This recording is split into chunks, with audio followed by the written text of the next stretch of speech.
అందరికి కూడా ప్రైజ్ అలాడ్, అందరికి కూడా వందనాలు. ఈరోజు దేవుడు మిమ్ములను మీ కుటుంబాలను దేవుడు నిండారుగా దీవించి ఆశీర్వదించలాగున, సమాధానం ఇచ్చేలాగున, ప్రతి ప్రయత్నాలలో పనులలో తోడుగా ఉండులాగున మరి ఈ రోజు మరి ఉంటున్న దేవుని మాటను మనమందరం తెలుసుకుంటూ మనమందరం కూడా ఆశీర్వదించబడదాం. ఈ రోజు ఉంటున్న మాట యోహాను సువార్త 15వ అధ్యాయము 12వ వచనంలో ఉంటున్న మాట, నేను మిమ్మును ప్రేమించిన ప్రకారము మీరును ఒకరినొకరు ప్రేమించవలనని అనున్నదియే నా ఆజ్ఞ. అవును, ఆయన ప్రేమించవలననున్నదియే ఆయన ఆజ్ఞగా ఉంటుండగా ప్రేమించాలి. దేవుడు ప్రేమై ఉన్న దేవుడై ఉంటున్నాడు. ఆయన కోరుకుంటున్న మాట, ఆయన చివరిగా శిష్యులతో మాట్లాడిన మాట, లేకపోతే చివరిగా ఆయన మరణానికి ముందు మరి ఆయన ప్రకటించిన మాటగా అక్కడ ఉన్నట్టుగా చూస్తున్నాం. మరి అదే యోహాను సువార్త 15వ అధ్యాయంలో ఆయన గెసెమనే తోటలో మరికి వెళ్ళడానికి ముందుగా శిష్యులతో మాట్లాడిన మాట, ఆయనకి ఇష్టడైన మరి ఆయన శిష్యుడుగా ఉంటున్న యోహాను, తన హృదయానికి హత్తుకొని ఉంటున్న యోహాను, మరి యేసయ్య రొమ్మున అనుకున్న యోహాను మరి చెప్తున్న మాట ఏమంటే, అదే యోహాను సువార్త 8వ వచనంలో చూసినట్లయితే, మీరు బహుగా ఫలించి ఎవరైతే ఫలిస్తారో మీరు అభివృద్ధి నొందడం ద్వారా తండ్రి మహిమపరుస్తారు, అప్పుడు మీరు నాకు శిష్యులు అవుతారు అనేసి ఆయన అంటున్నాడు. మీరు బహుగా ఫలించడం వలన నా తండ్రి మహిమపరచబడును, ఇందువలన మీరు నా శిష్యులవుతారు.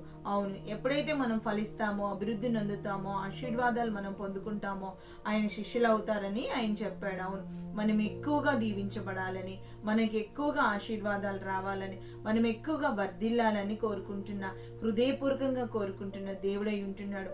ఆయన ఇంకొక ఆజ్ఞగా ఇస్తున్న మాట ఏమంటే, ప్రేమించాలి.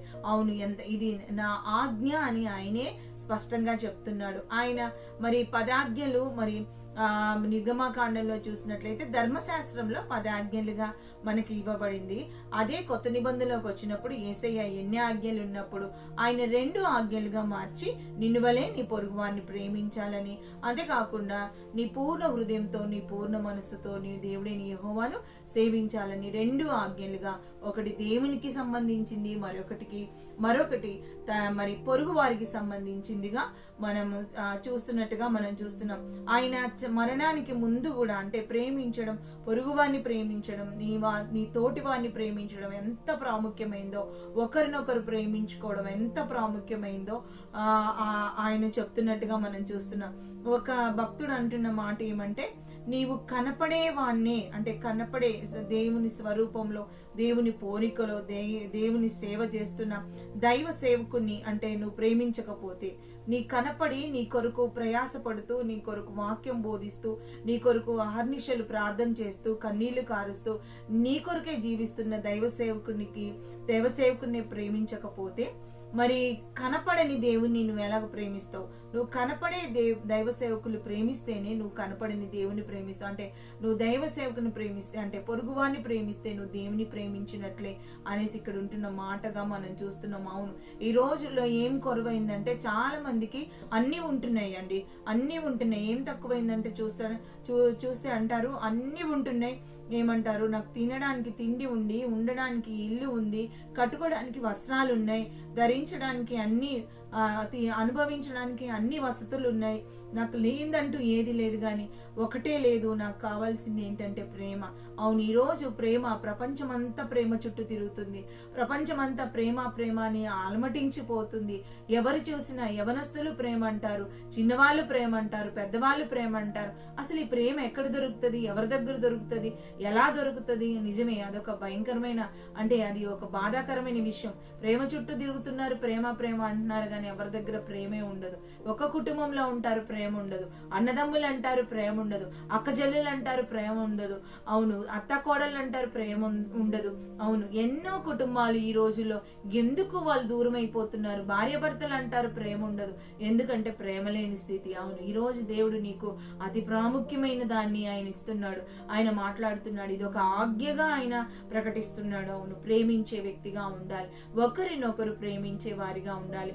ఆ సౌలు విషయంలో చూసినట్లయితే, యోనతన్ సౌలు మరణంలో కూడా వారు ఒకరినొకరు విడిచిపెట్టలేదని దావీదు భక్తుడు అంటున్నట్టుగా అక్కడ చూస్తున్నాం. చూడండి, అక్కడ అంటున్న మాట, మరణంలో కూడా 2 సమూయేలు 1:23 ఆయన అంటున్న మాట, మరణంలో కూడా వారు ఒకరినొకరు విడిచిపెట్టలేదని ఆయన అంటున్నాడు. నిజమే. ఈరోజు మరి దేవుడు మరి నీతో నాతో మాట్లాడుతున్న మాట ఏంటంటే, నీవు ఒకరినొకరు ప్రేమించాలి. అయితే ఏం జరుగుతుంది ప్రేమిస్తే? నేను ప్రేమిస్తే ఏం జరుగుతుంది? చాలా మందికి ఇది ఒకటి పెద్ద క్వశ్చన్. ఏమవుతుంది, నాకేమవుతుంది అంటే, నేను ఇది చేస్తే నాకేమొస్తుంది, ఎంతసేపు ఇదే ఆలోచిస్తారు కదా. చాలా మందికి ఇదే నేచర్ ఉంటుంది. నాకు వచ్చేదేంటి, నేను చేస్తే నాకు అయ్యేదేంటి, నేను పొందుకునేదేంటి, నాకు కలిగేదేంటి, నాకేం లాభం అనేసి అనుకుంటా ఉంటారు. ఆయన ఇంకా ఎంత గొప్ప దేవుడు అంటే, నీకు లాభమే, నీకు ఆశీర్వాదమే. ఏమని చెప్తున్నాడు ప్రేమిస్తే అంటే, అక్కడ చూసినట్లయితే 12వ వచనంలోనేమో ఒకరినొకరు ప్రేమించమని చెప్పిన ఆయనే ఎలా ప్రేమించాలని చెప్తూ, తన స్నేహితుల కొరకు తన ప్రాణం పెట్టువానికంటే ఎక్కువైన ప్రేమ గల వాడెవడు లేడని చెప్తూ, ఆయన 14వ వచనంలో ఆయన అంటున్న మాట, నేను మీకు ఆజ్ఞాపించిన వాటిని చేసిన ఎడల మీరు నా స్నేహితులై ఉందురంట. అవును, ప్రేమిస్తే ఏమవుతుంది? స్నేహితులు అవుతా ఉంటారు. అభివృద్ధి చెందిన మాట విని మీరు బహుగా ఫలించడం వల్ల, బహుగా అభివృద్ధి పొందడం ద్వారా 8వ వచనంలో 15:8 యోహాను సువార్తలో ఆయన అంటున్న మాట, అక్కడేమో శిష్యులు అవుతారన్నారు, ఇక్కడేమో స్నేహితులు అవుతానంటున్నాడు.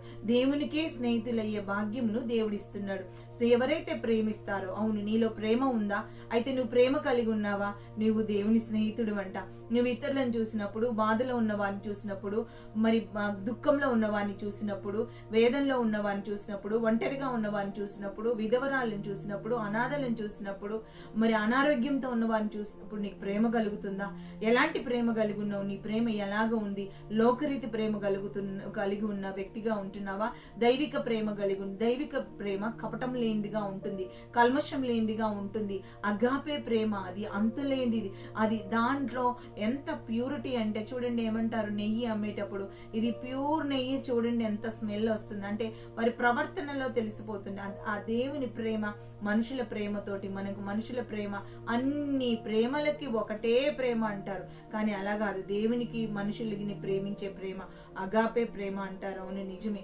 ఈ రోజు మరి దేవుడు ప్రేమించమంటున్నాడు. దేవుడు ప్రేమై ఉన్నాడు. ఆయన ప్రేమను పంచడానికి, బలియాగం అవ్వడానికి, స్నేహితుడు కొరకు ప్రాణం పెట్టడానికి ఆయన వచ్చాడంట. ప్రాణం పెట్టి ఆయన అంటున్న మాట ఏమంటే, నీవు నా స్నేహితుడివి, అయితే నువ్వు నన్ను ప్రేమిస్తే నీకు నేను స్నేహితుడిగా, నీవు కూడా నా స్నేహితుడిగా మార్చబడతావు. అవును, నా ఆజ్ఞను నువ్వు గైకొంటే నువ్వు నా స్నేహితుడివి. నువ్వు అభివృద్ధి నొందితే, విస్తరించబడితే, ఆశీర్వదించబడితే నువ్వు నా శిష్యుడివి. నువ్వు నా శిష్యుడిగా ఉండాలనుకున్నా, పరాయివాడిగా ఉండడం నాకు ఇష్టం లేదు, దూరంగా ఉండడం నాకు ఇష్టం లేదు, నువ్వు దూరంగా బ్రతకడం నాకు ఇష్టం లేదని ఆయన కోరుకుంటున్నాడు. మరి ఈ రోజు నువ్వు ఎలా ఉంటున్నావు? దూరంగా ఉంటున్నావా? పరాయివాడిగా ఉంటున్నావుగా? దగ్గరవాడిగా ఉంటున్నావా? నీ ఒకరినొకరు అంటుండే, నీ పక్కన ఎవరుంటే వాళ్ళు ఎలాంటి వాళ్ళైనా కావచ్చు. కొంతమంది చూడండి, వాళ్ళకి బలహీనతలు ఉంటే వాళ్ళని ఆశ్రయించుకుంటారు. కొంచెము ఏదైనా వారికి ఏదైనా జబ్బు కానీ ఏదైనా ఉంటే వారిని తృణీకరిస్తూ ఉంటారు. అబ్బో వాసన వచ్చేస్తుంది అంటా ఉంటారు, అబ్బో సహించలేమంటా ఉంటారు, అమ్మో భరించలేమంటా ఉంటారు. లేదు, దేవుడి ప్రేమ సహించేదిగా, భరించేదిగా ఉంటుంది. కొరింథీయులకు 13లో చూసినట్లయితే ఆయన అంటున్న మాట కదా, ప్రేమ గురించి ఎన్ని మాటలు ఆయన అక్కడ రాయటం జరిగింది. ఈరోజు చూసినట్లయితే ఆయన అంటున్న మాట, ప్రేమిస్తే ఒకరినొకరు బాధ పెట్టుకోరు. లేవీయులకు రాసిన మరి గ్రంథంలో చూసినట్లయితే, లేవీయ కాండంలో చూసినట్లయితే 25:14 చూసినట్లయితే ఆయన అంటున్న మాట, నీవును నీ పొరుగువానికి వెలకు ఇచ్చిన దాని విషయంలోను, నీ పొరుగువాని దగ్గర నీవు కొనిన దాని విషయంలోను కానీ మీరు ఒకరినొకరు బాధింపకూడదంట. ఒకరినొకరు బాధించే వారిగా ఉండొద్దు, ఒకరినొకరు మరి దూషించుకునే వారిగా ఉండొద్దు, ఒకరినొకరు ద్వేషించే వారిగా ఉండొద్దు. ఒకరి పొరపాట్లు ఒకరు ఎత్తిపట్టి, నువ్వలా గాని బ్రతకలా గాని జీవితం ఇలాంటిది మాకు తెలీదా అనేసి అసలు సమయం దొరికితే ఎలా అంటారు. అదే నీ గురించి నువ్వు చెప్పమంటే, చూడండి ఎవరైనా ఎవరి గురించి అయినా నీ గురించి నువ్వు చెప్పమంటే, ఎవరైనా ప్రపంచం మొత్తంలో ఎవరైనా కానీ నేను మంచోడిని, నా దగ్గర తప్పే లేదు, నా దగ్గర ఏ దోషం లేదు అనేసి అనుకుంటా ఉంటారంట. ఒకసారి అబ్రహాం లింకన్ గారు ఒక జైలుకి వెళ్ళినప్పుడు అందరు కూడా ఆయన జైల్లో ఉంటున్న ప్రతి ఒక్కరు కూడా ఆయన తోటి అంటున్నారంట, అయ్యా మేమేమి తప్పు చేయలేదు, మేమేమి కూడా దోషం చేయలేదు, అయినా మమ్మల్ని జైల్లో వేశారనేసి ఆయనని రిక్వెస్ట్ చేస్తూ మాకు విడుదల ఇవ్వు, మాకు క్షమాభిక్ష పెట్టు అనేసి అడుగుతుంటే ఆయన అన్నాడంట, ఒక్క వ్యక్తి మాత్రం, అయ్యా నేను తప్పు చేశాను, నేను దోషిని, నాకు ఈ శిక్షకి అర్హుణ్ణి అనేసి ఒక్కాయన మాత్రం అన్నప్పుడు ఆయనని రిలీజ్ చేశారంట. మేము ఎందుకని మరి ఈయనని రిలీజ్ చేశారని అడిగితే ఆయన అన్న మాట ఏంటంటే, ఇంతమంది తప్పు చేయని వారి ముందు నువ్వు ఒక్క దోషుడిగా ఉండడం అది సహజం కాదు. నువ్వు ఒక్క దోషిగా నువ్వు అందరిలో ఉండలేవు, అంతమంది పరిశుద్ధుల ముందు, అంతమంది నీతిమంతుల ముందు, అంతమంది మంచివాళ్ళ ముందు అంటూ ఆయన విడుదల చేశారంట. అంటే ఇక్కడ నిజం ఎక్కడ ఉందంటే, ఎవరైనా కానీ వారి గురించి చెప్పుకోవాలంటే చాలా మంచిగా చెప్పుకోవాలనుకుంటారు, చాలా గొప్పగా ఊహించుకోవాలనుకుంటారు, ఊహిస్తూ ఉంటారు, చాలా గొప్పగా వారి గురించి కానీ వారికి ఉన్న దాని గురించి కానీ ఎప్పటికీ హెచ్చుగానే చెప్పుకోవాలనుకుంటారు. కానీ మరి ఇక్కడ దేవుడు మరి ఇతరుల గురించి చెప్పాల్సి వచ్చినప్పుడు ఎంతో నీచంగా, ఎంతో తక్కువగా, ఎంతో చులకనగా, ఎంతో అవమానకరంగా, వాళ్ళేంటి, వాళ్ళ స్థితి ఏంటి అనేసి చాలా తక్కువగా డబ్బుతోటి పోలుస్తారు, లేకపోతే ఇంకో అందంతో పోలుస్తారు, ఎత్తుతో పోలుస్తారు, బలంతో పోలుస్తారు, బలగంతో పోలుస్తారు, వారికి ఉంటున్న హోదాతో, ఉద్యోగాలతో పోలుస్తారు, వారికి ఉంటున్న కులంతో పోలుస్తారు, రకరకాలుగా పోల్చి తృణీకరిస్తారే గాని ఒక్క విషయమైనా మంచి చూడటానికి ఉండదు. అవును, మానవ నైజమే అలాంటిది. కానీ దేవుని బిడ్డలుగా, దేవుడి పిల్లలుగా మనం అలాగుండకూడదు. మంచి మనసు కలిగిన వారిగా ఉండాలి.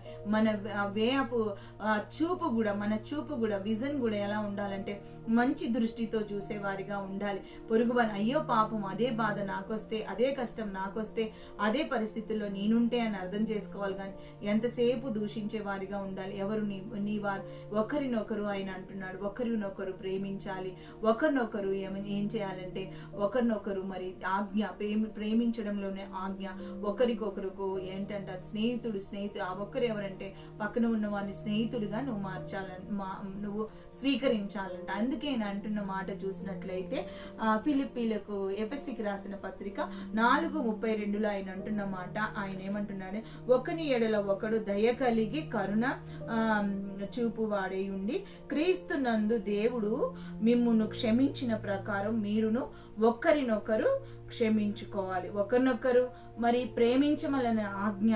మరి ఇక్కడ ఉంటున్న మాట ఏమిటంటే ఒకరినొకరు క్షమించాలి. క్రీస్తు క్షమించిన ప్రకారం ఒకరినొకరు క్షమించాలి. అవును, ఈరోజు కుటుంబాల్లో క్షమాపణ లేదు, ఈరోజు బంధుత్వాల్లో క్షమాపణ లేదు, స్నేహితుల్లో క్షమాపణ లేదు. ఒకరినొకరు మరి దూషించుకునేటట్టున్నారు. ఒకరంటే ఒక జాతి అంటే ఒక జాతికి పడదు, ఒక దేశం అంటే మరొక దేశానికి పడదు, ఒకరంటే ఒకరికి విద్వేషం. ఎందుకంటే ఏదో చిన్నదాన్ని పట్టేసుకుంటారు, ఏదో మనం బ్రతుకు చాలా చిన్నదని ఈ రోజు కూడా గ్రహించలేని వారిగా ఉన్నారు. మనమైతే అలా ఉండకుండా దేవుడి ఆజ్ఞలు, దేవుడి యొక్క కట్టడలను, దేవుడి యొక్క నియమాలను మనం గైకొనే వారిగా ఉంటూ దీవించబడలాగున మరి ఈ రోజు ఎవరిదైతే మ్యారేజ్ డే, బర్త్డే సెలబ్రేషన్ ఉందో వారిని దేవుడు దీవించలాగున, మెమరబుల్ డే ఎవరినైతే మిస్ అయిపోయారో వారిని దేవుడు జ్ఞాపకం చేసుకొని ఆ కొరత తీర్చులాగున మరి దేవుడు మరి ప్రతి ఎగ్జామ్స్ లో మరి హాస్టల్స్ లో ఉంటున్న బిడ్డలకు తోడుగా ఉండులాగున, ప్రయాణాల్లో, వ్యాపారం, ఉద్యోగం దీవించబడలానా, గర్భఫలం దేవుడు అనుగ్రహించలానా. ప్రియ చెల్లి, తమ్ముడు, అన్న, అక్క, మరి మనమందరం కూడా ప్రార్థన చేస్తూ ఈ దినచర్యను మనము ప్రార్థనతో అప్పగించుకుందాము. ఈ దినచర్యలో మనం దీవెనలు పొందుకుందాం.